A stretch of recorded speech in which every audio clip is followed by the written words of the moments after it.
This channel does not promote any violent, harmful, or illegal activities. All content provided by this channel is meant for an educational purpose only.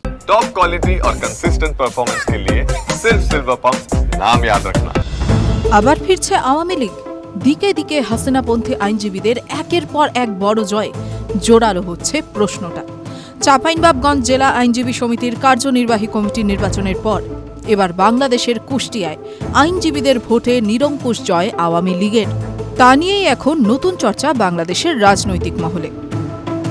Kushtia জেলা আইনজীবী সমিতির নির্বাচনে 17টি পদের মধ্যে আওয়ামী লীগ সমর্থিত প্রার্থীরা 9টিতে ও বিএনপি 5টিতে জয়লাভ করেছে বলে জানা যাচ্ছে।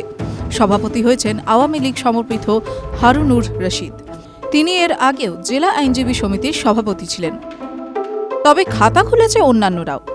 জামায়াত 2টিতে ও জাতীয় পার্টি 1টিতে জয় পেয়েছে বলে জানা যাচ্ছে। বুধবার রাতে ভোট গণনা শেষে ফলাফল ঘোষণা করেন নির্বাচন কমিশনের চেয়ারম্যান KM আব্দুর রাউফ। তাতেই দেখা যায় বড় জয় হাসিল করে নিয়েছে লীগপন্থীরা। সকাল 9টা থেকে শুরু হয়েছিল ভোট গ্রহণ পর্ব, চলে বিকেল 3:30 পর্যন্ত। কমিশন সূত্রে খবর, 17টি পদের জন্য প্রতিদ্বন্দ্বিতা করেছিলেন 47 জন প্রার্থী।